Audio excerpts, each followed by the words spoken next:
નમસ્કાર દર્શક મિત્રો, કરંટ ટોપિકમાં હું પીનલ આપ સૌનું સ્વાગત કરું છું। નકલી દવાઓ હવે આપણને માર્કેટમાં જોવા મળી રહી છે। ખાદ્ય પદાર્થ અને એ સિવાય જે કોઈ પણ આપણે સામગ્રી બહાર ખરીદવા માટે જતા હતા તેમાં ક્યાંક ભેળસેળ આપણે જોતા હતા।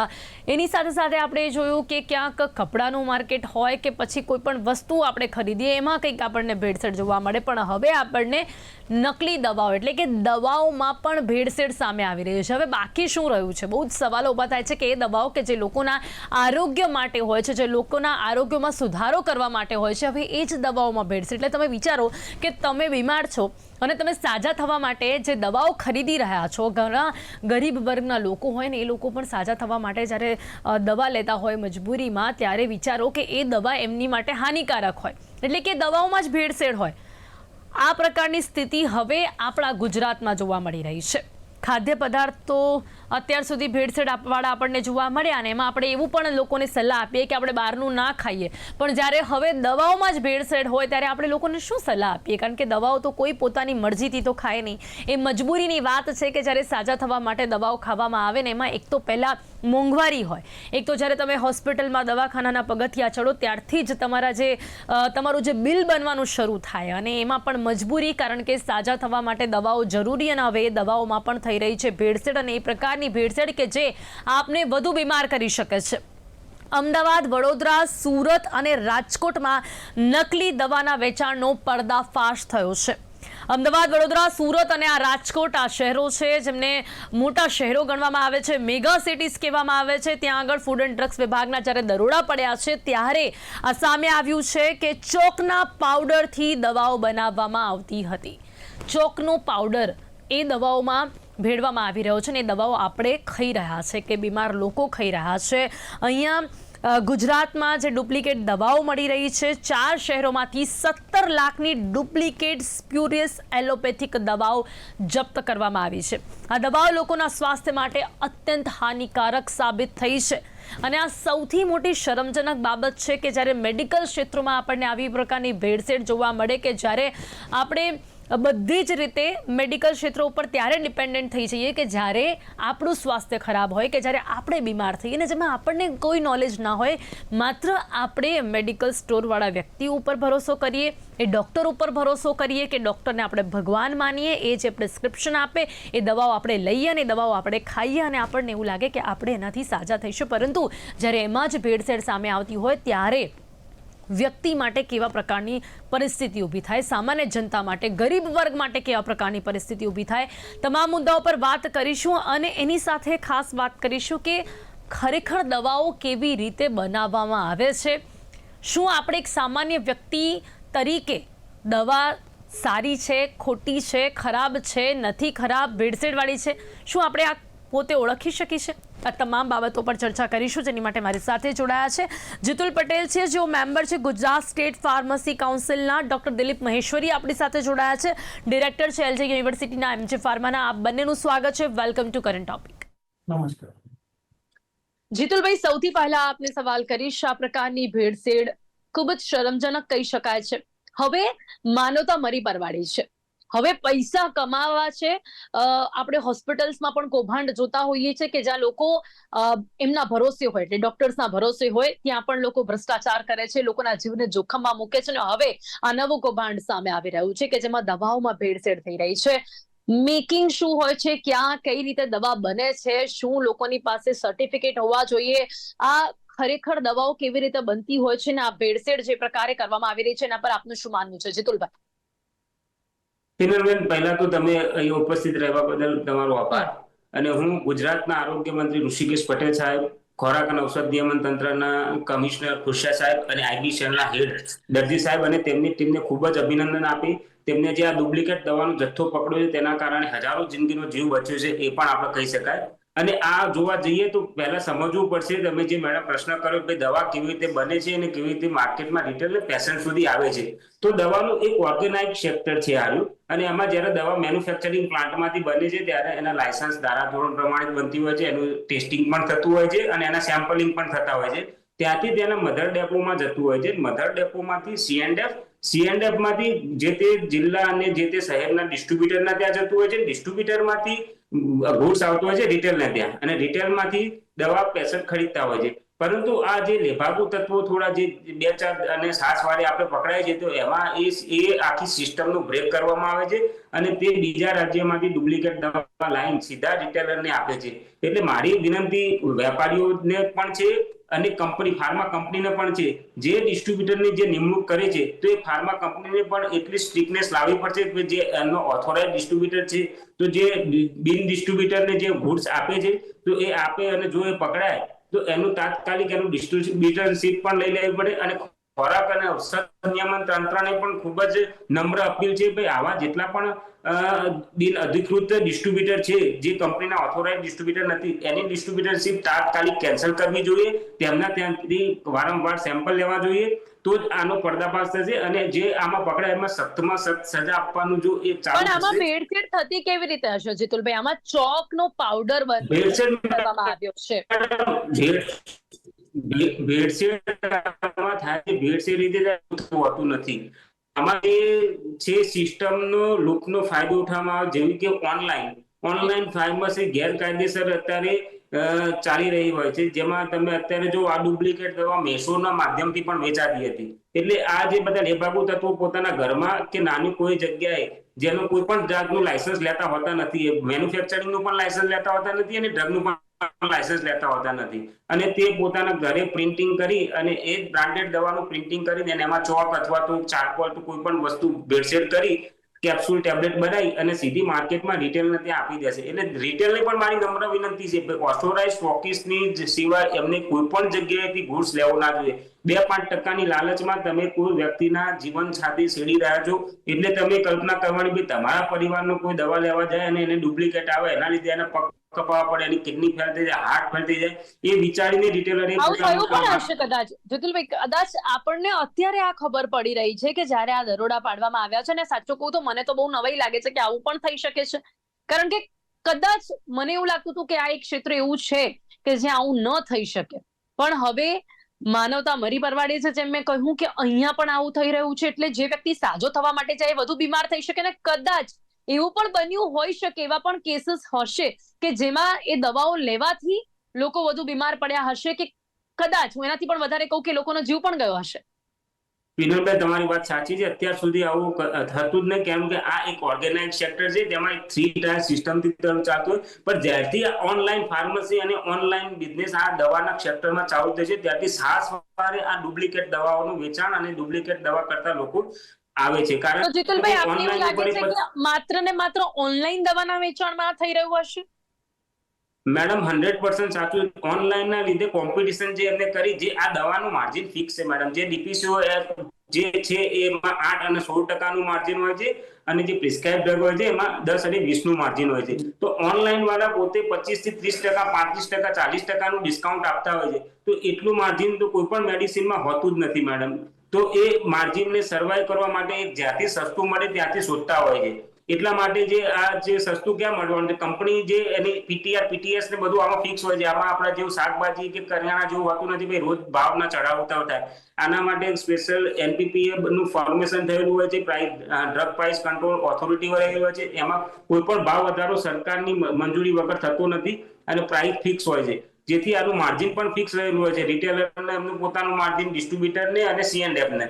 એટલે જે માણસ પછી વધારે 35 થી 40% ડિસ્કાઉન્ટની લાલચમાં દવા લેવા જાય, અથવા તો એ સર્વાઈવ કરવા માટે ઓકે આવા ઓકે ઓકે, એટલે લેખા જીતુભાઈ આપણી પાસે ફરીથી દવા આવી છે. હવે લેતા હોય. જેનરિક દવાઓ માટે પણ સવાલો ઉભા થાય છે, પણ પહેલા દિલીપભાઈ, ડોક્ટર દિલીપ, શું કહેશો? આ પ્રકારની ભેળસેળ સામે આવી રહી છે, અને જીતુલભાઈ જે વાત કરી રહ્યા છે કે જે ઓનલાઈન દવાઓનું વેચાણ છે એમાં ડિસ્કાઉન્ટ મળતું હોય છે, લોકો 10 to 20% જેટલું ડિસ્કાઉન્ટ, એના કરતા પણ વધારે ડિસ્કાઉન્ટ આપતા હોય છે. એટલે સવાલ તો એ પણ આપણને થાય કે એમાં વધારે ડિસ્કાઉન્ટ કેમ મળે છે?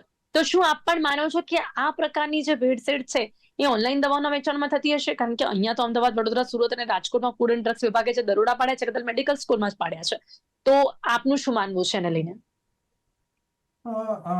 પિનલબેન, હું જીતુલભાઈની વાત સાથે તો સહમત છું કે ભાઈ જે ઓનલાઈનની દવાઓ જે છે, ઓનલાઈનમાં એ લોકો સસ્તી દવાઓનું ડિસ્કાઉન્ટ કરીને મોકલે છે, અને ત્યાં એ લોકો પાસે લાયસન્સ હશે કે નહીં અને કોણ ત્યાંથી સપ્લાય કરે છે બીજી બાજુથી એ આપણે કહી નથી શકતા. એટલે એક એ મુદ્દો તો છે જ, પણ ખાલી એ ઓનલાઈન જ ને ત્યાં જ ડુપ્લિકેટ દવા મળે છે એવું નથી. આપણે અમુક રિટેલ મેડિકલ સ્ટોર ઉપર બી અમુક આ દવાઓ મળે છે, ત્યાંથી જ આ મુદ્દા આ જે બધું જે છે 13 લાખની જે સામગ્રી જપ્ત કરવામાં આવી છે એ લોકો હા ક્યાંકથી દિલીપભાઈ, હું આપને જણાવી દઉં એટલે કદાચ જીતુલભાઈ તમે પણ સાંભળજો.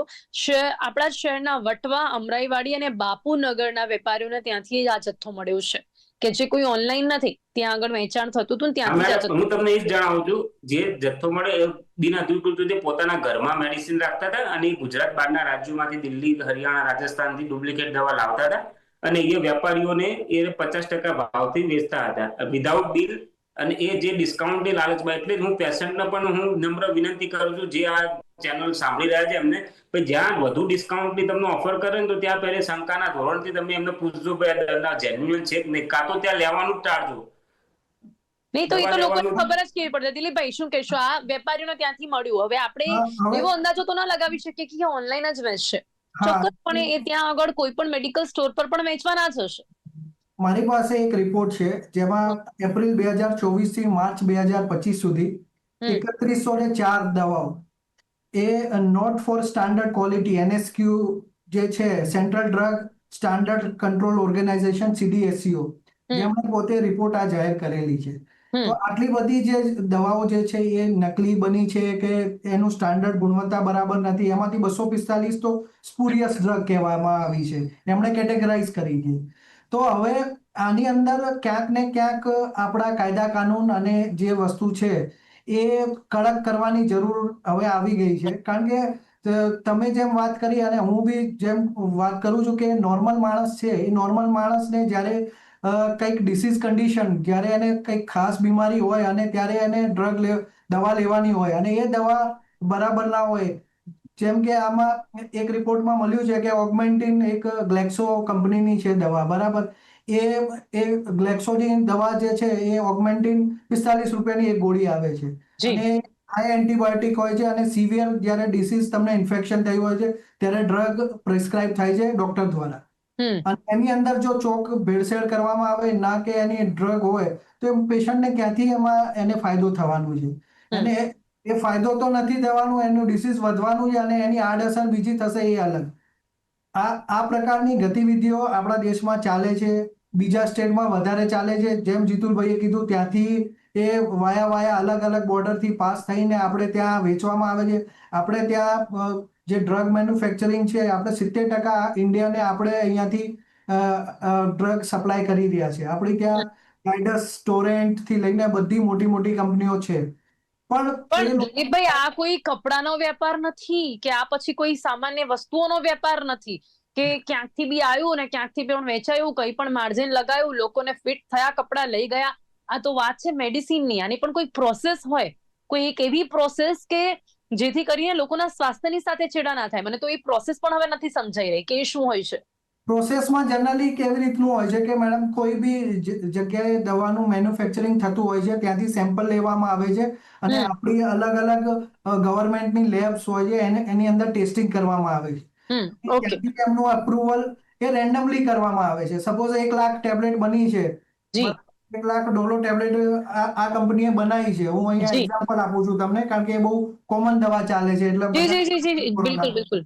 બરાબર. તો 1 લાખ થી જ્યારે એનું, હવે તમે આ 1 લાખથી 1 લાખ દવાઓના આખા તો લેવાના જ નથી સેમ્પલ, એમાંથી કોઈ એક જ સેમ્પલ લેવાના છો? અમુક સેમ્પલ લેવામાં આવે છે અને એ સેમ્પલ આપણી ગવર્મેન્ટ ટેસ્ટિંગ લેબોરેટરી, જેમ કે અહીંયા આપણે ત્યાં બરોડામાં છે, વડોદરામાં આપણી એક ટેસ્ટિંગ લેબોરેટરી છે, ત્યાં મોકલવામાં આવે અને એ સેમ્પલ ચેક કરવામાં આવે છે અને રેન્ડમલી એમને રિપોર્ટ આપવામાં આવે છે અને એ બરાબર હોય છે તો પછી એ માર્કેટમાં એને ડિસ્ટ્રીબ્યુશન કરવામાં આવે છે. ઓકે, પણ બાકીની 1 લાખ સિવાયની જે દવાઓ છે એ બધી પણ સેફ છે, એનું શું પ્રૂફ હોય પછી? એક સેમ્પલ લઈ લીધું, ચેક કરી લીધું, બાકીની બધી જ દવાઓ પણ એ લોકો સેમ પ્રોસેસમાં બનાવીને મોકલશે, કોઈ ભેળસેળ નહીં કરે, એનું શું પ્રૂફ હોય? કારણ કે એક લોટ જ્યારે બનાવેલું હોય છે, લાખનું કે 10 લાખની જે બેચ હોય છે, એ બેચમાંથી એક રેન્ડમલી લેવામાં આવે છે. તો બાકીની એ દવા એ જ પ્રોસેસથી બનેલી છે અને સેમ મટીરિયલ એની અંદર જે એપીઆઈ હોય છે, પહેલી વસ્તુ તો એક્ટિવ ફાર્માસ્યુટિકલ ઇન્ગ્રેડિયન્ટ્સ એપીઆઈ કહેવામાં આવે છે. 600 mg ડોલો લખેલું હોય તો એની અંદર 600 mg ડોલો છે કે નહીં. એના સિવાય એક્સિપિયન્ટ યુઝ કરવામાં આવે છે, જે આખી ટેબ્લેટને બનાવવા માટેની પ્રોસેસ હોય છે. તો એ બધા સારી ક્વોલિટીના છે કે નહીં અને 650 mg એકચ્યુઅલી એની અંદર ડોલો છે કે નહીં, પેરાસિટામોલ પાવડર છે કે નહીં, એ ચેક કરવામાં આવે છે. રેન્ડમલી એકવાર ચેક કરવામાં આવે તો એ આખી બેચને એ રિપ્રેઝેન્ટ કરતું હોય છે. ઓકે, કારણ કે આખી બેચમાંથી આ બધી દવાઓ બનવાની હશે. બનવાની છે. જીતુલભાઈ, હવે જીતુલભાઈ, તો આ જે ભેળસેળ કરવામાં આવે હવે એ ક્યાં થઈ શકે, કઈ જગ્યાએ થાય? અને મેડમ જે ફેક્ટરીમાં તો થતી હોય છે, પાવડર જે ભેળવામાં આવ્યું છે, જે ભેળસેળ કરવામાં આવી છે, એ કઈ જગ્યાએ થઈ શકે? હું તમને એ જ કહું છું મેડમ, આમાં જે બ્રાન્ડેડ દવા છે એને બ્રાન્ડનો મિસયુઝ કરવામાં આવે છે આવા લેભાગુ તત્વો દ્વારા. ફેક્ટરીમાંથી જે દવા બને છે એ તો જેન્યુઅન હોય છે, સિવાય પણ આપણે ફૂડ એન્ડ ડ્રગના અધિકારીઓ સમયાંતરે જુદા જુદા મેડિકલ સ્ટોરમાંથી રેન્ડમલી સેમ્પલ ઉપાડતા હોય છે જે તે દવાના અને એનું ટેસ્ટિંગ કરતા હોય છે. પરંતુ હું સરકારને પણ નમ્ર અપીલ કરી કે આપણા આટલા મોટા ગુજરાત રાજ્યમાં 100 કરોડની વસ્તી વચ્ચે એક જ બરોડામાં લેબોરેટરી સ્થિત છે. દરેક જિલ્લામાં પણ આવી લેબોરેટરી હોવી જોઈએ અને મહેશ્વરી સાહેબ જેવી જે ગુજરાતની ફેમસ કોલેજો છે એ કોલેજનો પણ એવી ઓથોરિટી આપવી જોઈએ જેમાં પ્રોજેક્ટમાં એમના છોકરાઓ કોઈ પણ મેડિકલ સ્ટોરમાંથી સેમ્પલ લે અને એનું ટેસ્ટિંગ કરીને રિપોર્ટ આપે. જો એમાં વિસંગતતા લાગે તો ફૂડ એન્ડ ડ્રગ વાળા એનું ક્રોસ વેરિફિકેશન કરે. પણ સેમ્પલિંગ જો વધારશો તો આ ઓટોમેટિક દૂષણ બંધ થઈ જશે અને જે આવા બિન અધિકૃત જે લાયસન્સ વગર જે દવાનું વેચાણ કરતા હોય એમને સખતમાં સખત સજા કરવામાં આવે. પણ જીતુભાઈ, પાછો મારો એ સવાલ છે કે ક્યાં છે મેડિકલ એસોસિએશન, ક્યાં છે આ ડિપાર્ટમેન્ટ કે જેમની આ જવાબદારીમાં આવે છે? જે રીતે અત્યારે આ વટવા, અમરાઈવાડી, બાપુનગરમાં થયું, સુરત, રાજકોટમાં નકલી દવાઓ મળી આવી, એટલે ક્યાંક તો લેકિંગ છે જ. ક્યાંક તો એક એવી જગ્યા છે કે જ્યાં આ ભેળસેળ થઈ શકે છે. ક્યાંક તો એવું છે કે જે ઓબ્ઝર્વેશન થવું જોઈએ નથી થઈ રહ્યું, જેના કારણે આ જથ્થો મળી આવ્યો છે.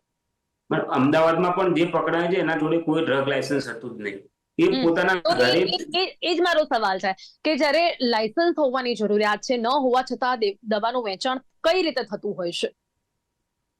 હું તમને એ જ સમજાવવા માંગુ છું મેડમ, આ જે લાયસન્સ વગર બહારથી ડુપ્લિકેટ બિલ વગર લાવતા હોય છે અને થોડા ઘણા મેડિકલ સ્ટોર વાળા એવા 2-5% હશે જે પોતાને સર્વાઈવ થવા અથવા તો ડિસ્કાઉન્ટની લાલચમાં બિલ વગરનો માલ આવી સ્વીકારતા હશે અને એ વેચતા હશે. એટલે હું એવા મેડિકલ વાળાને પણ હું નમ્ર અપીલ કરું છું, પણ જે પણ મેડિકલ સ્ટોર હોય તે અધિકૃત પોતાના ડિસ્ટ્રીબ્યુટર કંપની ઓથોરાઇઝ ડિસ્ટ્રીબ્યુટર જોડેથી જ માલ લે, જેથી કરીને આવા લેભાગુ તત્વોને પ્રોત્સાહન ના મળે. જો એક વખત આ 3 ટાયર સિસ્ટમથી ગુડ્સનું જે જૂની સિસ્ટમ પહેલા કરતા હતા ખરીદી વેચાણ ચાલુ થશે તો ઓટોમેટિક આવા લેભાગુ તત્વો આ દવાના ધંધામાંથી નીકળી જશે. એટલે જીતુલભાઈ, સિમ્પલ પ્રોસેસ કે દવાઓ જ્યાંથી બની ત્યાં લાયસન્સ હોય, ત્યાંથી સેમ્પલનો તપાસ થાય, જેમ કે દિલીપભાઈએ સમજાવ્યું. હવે મોટો લોટ હોય, એક સેમ્પલ ચેક થઈ જાય એટલે દવા સારી છે કે એમાં કોઈ ભેળસેળ છે કે નહીં એ પ્રૂવ થઈ જાય, બરાબર. પણ હવે એ ત્યાંથી જેમની પાસે લાયસન્સ છે એવા જ મેડિકલ સ્ટોર સુધી જાય છે કે નહીં, એ જવાબદારી કોની હોય છે દિલીપભાઈ?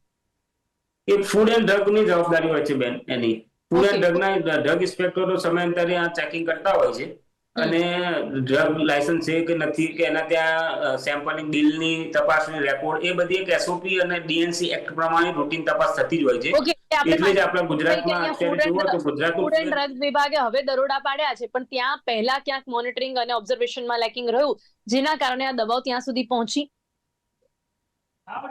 મેડમ, દવાઓ કે અહીંયા ગુજરાતમાં બનતી, હું તમને એ જ કહું, ગુજરાતમાં કોઈ દવા બનતી નથી હોતી. આવી બહારના રાજ્યમાંથી આવતી હોય છે ને એ પણ વિધાઉટ બિલ આવતી હોય, એટલે કોઈ કપડાના જોડે અથવા તો કોઈ બીજી સામગ્રી જોડે અથવા તો પોતાની પ્રાઇવેટ ગાડીમાં એ દવા લઈને આ જગ્યા સ્થળ સુધી પહોંચાડતા હોય છે અને તે પણ આપણો ફૂડ એન્ડ તંત્ર એલર્ટ હતું, જેથી કરીને પેશન્ટ સુધી પહોંચતા પહેલા જ એમને અટકાયા અને એને પકડી લીધા. એના માટે પણ આપણા ફૂડ એન્ડ ડ્રગને અભિનંદન પાઠવવા પડશે. બિલકુલ સમજી ગઈ છું, પણ દિલીપભાઈ, આ મેડિકલ સ્ટોર સુધી પહોંચવાની હતી આ દવાઓ, એટલે હું એ કહું છું કે અહીંયા ક્યાં એવી ચેકિંગ કે ક્યાં એવી તપાસ કે હવે આજે જથ્થો હતો એ મેડિકલ સ્ટોર સુધી પહોંચી ગયો હોય, મેડિકલ સ્ટોર વાળો વ્યક્તિ લાયસન્સ ધારક ન હોય કે પછી આપણે જે પ્રકારે વાત કરી કે એને વધુ કમાવાની લાલચ હોય એવા વ્યક્તિ સુધી પહોંચી પણ જાય, તો સામાન્ય જનતા તો આમાં કોના ભરોસે? કારણ કે એ તો મેડિકલ સ્ટોરના ભરોસે જ છે. એમણે જે દવા આપશે એ લોકો ખાઈ જ લેવાના છે. એમની પાસે તો એવું કંઈ ના તો કોઈ આમાં કોઈ નોલેજ છે કે ના તો આપણે એવો કોઈ ક્લાસ આપી શકીએ છીએ કે એ લોકો આમાં સમજી શકે આ દવાઓ નકલી છે કે નહીં? દિલીપભાઈ. હા મેડમ, આમાં શું છે કે જે દવાઓ છે એ ડિસ્ટ્રીબ્યુટર થ્રુ મેડિકલ સ્ટોર ઉપર પહોંચવી જોઈએ. જી. બરાબર, એક એ પ્રોસેસ હોય છે. જેમ સ્ટાર્ટિંગમાં જ જીતુલભાઈએ સમજાવ્યું હતું એ પ્રમાણે હોવી જોઈએ. હવે અમુક મેડિકલ સ્ટોર જે છે એ મેડિકલ સ્ટોર પોતાને તમે ઘણી બધી જગ્યાએ જોયા હશે કે ત્યાં લેબલ મારેલા હશે 15% ડિસ્કાઉન્ટ, 20% ડિસ્કાઉન્ટ. આવી બધી લાલચ જે પોતાનો બિઝનેસ વધારવા માટે અને પોતાની ઓલી કરવા માટે એ આપણા હ્યુમન બીંગ સાથે એમની હેલ્થ સાથે ચેડા કરે છે એમના પોતાના પ્રોફિટ માટે. અને ક્યાં ને ક્યાં એ લોકો નિયમોનો ભંગ કરે છે. આપણે ત્યાં જે સિસ્ટમ છે એ સિસ્ટમ ડ્રગ ઇન્સ્પેક્ટર અને ફૂડ એન્ડ ડ્રગ કમિશનરની એ આખી એક સિસ્ટમ ગોઠવેલી છે. એ લોકો વચ્ચે વચ્ચે ઇન્સ્પેક્શન કરતા હોય છે, ત્યારે એમાંથી સેમ્પલ્સ બી લેતા હોય છે અને જોતા હોય છે, અને એમને ક્યાંકથી જાણ મળે છે કે ભાઈ આ બેચની દવા આવી રીતે આવેલી છે જે સ્પુરિયસ છે. તો એવા કિસ્સાઓ પહેલા બી બનેલા છે. અત્યારે નો ડાઉટ જે પકડાયું છે એ ખોટું છે. આગળ બી આવા પકડાયેલા છે અને એની સામે કાર્યવાહી કરવામાં આવે. પણ મારે કહેવું એવું છે, હજુ બી આનાથી વધારે કડક કાર્યવાહી થાય અને એમના લાયસન્સથી લઈ અને જે માણસ પાસેથી આ દવા પકડાય છે, જે મેન્યુફેક્ચરિંગ કરે છે ઇલીગલી, એમને કડકમાં કડક વધારે કાર્યવાહી કરવામાં આવે. જેમ કે ડાયરેક્ટ ડ્રગ્સ જેમ પકડાય દિલીપ, એક સવાલ એ પણ છે કે જેમની પાસે લાયસન્સ છે, જે મેડિકલ સ્ટોર આપણા શહેરોમાં છે, આપણા ઘરની બહાર છે, એ લોકો આવું ના કરી શકે? મેડમ, આમાં કરી શકે ના કરી શકે એ માણસ ઉપર પોતાના ઉપર ઈચ્છા ઘણું શક્તિ ડિપેન્ડ કરે ઉપર છે. છે. જી, હું અને સ્ટાન્ડર્ડ જે મેડિકલ સ્ટોર હોય છે, જે ઘણા વર્ષોથી પ્રેક્ટિસ કરતા હોય છે, જનરલી જેમને પોતાના ધંધાની પડી હોય છે, એમના રેપ્યુટેશનની પડી હોય છે, એ જનરલી નથી આવું કરતા. ઓકે જીતુલભાઈ, હવે મને એક અંતમાં સવાલ એ આવે છે કે જેનરિક દવાઓ શું છે? પછી એમાં શું હવે લોકોનો ભરોસો એના પરથી પણ ઉઠી જશે? કારણ કે આપણે જયારે વાત કરીએ કે ડિસ્કાઉન્ટમાં દવાઓ આપવામાં આવે એટલે એમાં આવું કંઈક હોઈ શકે, અને જેનરિક દવાઓ જે સસ્તી મળતી હોય છે, તો એ શું છે? જેનરિક દવા મેડમ આપણા ઇન્ડિયામાં ટોટલી જેનરિક જ દવાઓ છે. કોઈ બ્રાન્ડેડ દવા બે જ વસ્તુ, પેટેન્ટેડ અને જેનરિક. પેટેન્ટેડ દવા જેની પેટન્ટ પૂરી થાય બધી દવા જેનરિક જ કહેવાય. પણ આપણે અનધિકૃત રીતે આપણે ચલાવી દીધું કે બ્રાન્ડેડ જેનરિક ને જેનરિક, એટલે એવું કોઈ મિનિંગ હોતું જ નથી. બધી જ દવા જેનરિક જ પણ છે. એ સસ્તી મળે. પરંતુ જેનરિક સસ્તી મળે એટલે દવાનો જેમાં કમ્પેરેટિવલી એના દવા માટે સસ્તી મળે જે કંપનીઓ માર્કેટિંગ કોસ્ટ જે છે એમનો માર્કેટિંગ કોસ્ટ હટી જાય અને ડાયરેક્ટ મેન્યુફેક્ચર જોઈતી રિટેલ સુધી પહોંચતી હોય એટલે દવાઓનો જે બીજા બધા કોસ્ટ હટી જતા હોય એટલે સસ્તી પડતી હોય છે. એકચ્યુઅલી મેન્યુફેક્ચરિંગ કોસ્ટ આની ઓછી જ હોય છે. એ જેન્યુઅન દવાઓ છે જીતુભાઈ, જેનરિક દવાઓ જેન્યુઅન દવાઓ છે. જેન્યુઅલ જ હોય જેનરિક દવા, પણ એમાં પણ કેટલાક મેન્યુફેક્ચરોનો અત્યારે જે ભાવ કોમ્પિટિશનના આધારે એમાં એક્ટિવ ઇન્ગ્રેડિયન્ટ જે સાહેબે કીધું કે એક્ટિવ ફાર્માસ્યુટિકલ ઇન્ગ્રેડિયન્ટ હોય છે, એને એસી પણ ફિક્સ જ હોય છે.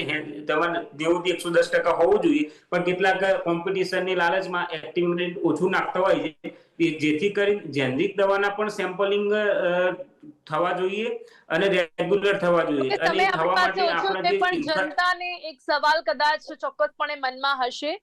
દિલીપભાઈ, નકલી અને અસલી દવાને શું જનતા ઓળખી શકે ખરી? ખૂબ જ ઝડપથી. નકલી અને અસલી દવા તમે રેપર પરથી મેડમ ઓળખી ના શકો. એનું ટેસ્ટિંગ થાય, ફાર્માસ્યુટિકલ લેબમાં એનું ટેસ્ટિંગ થાય અને એના પરથી જ આપણે કહી શકીએ કે ભાઈ આ દવા અસલી છે કે આ નકલી છે. એટલે જનતા પેકિંગ એમાં કશું જ પરથી ના તમે કરી કશું જી જનતા એમાં ના જીતુભાઈ, કરી શકે. આપનું શું માનવું છે? જનતા કોના ભરોસે? એ તો કશું જ ના કરી શકે. જનતાને મારી મેડમ એક જ નમ્ર અપીલ છે. તમારી આજુબાજુ જે વર્ષોથી મેડિકલ સ્ટોર ધારક છે, તમે જેના જોડે સંબંધ છે, તેના જોડેથી જ દવા લેવાનું રાખો. દવા તમે શોખથી ખાતા નથી. તમે દવા તમારા ડિસીઝ અને તમારા રોગને મટાડવા માટે ખાવ છો.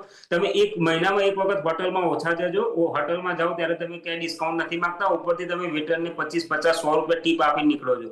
તો જ્યારે તમે દવા ખરીદો ત્યારે ડિસ્કાઉન્ટની લાલચ ના રાખશો. તમે જે રેપ્યુટેડ મેડિકલ સ્ટોર છે તેના પાસેથી દવા લો. તે તમને 100% શ્યોરિટી સાથે હું કહું છું, ત્યાંથી તમે દવા લેશો ક્યારે પણ તમને ડુપ્લિકેટ દવા નહીં મળે.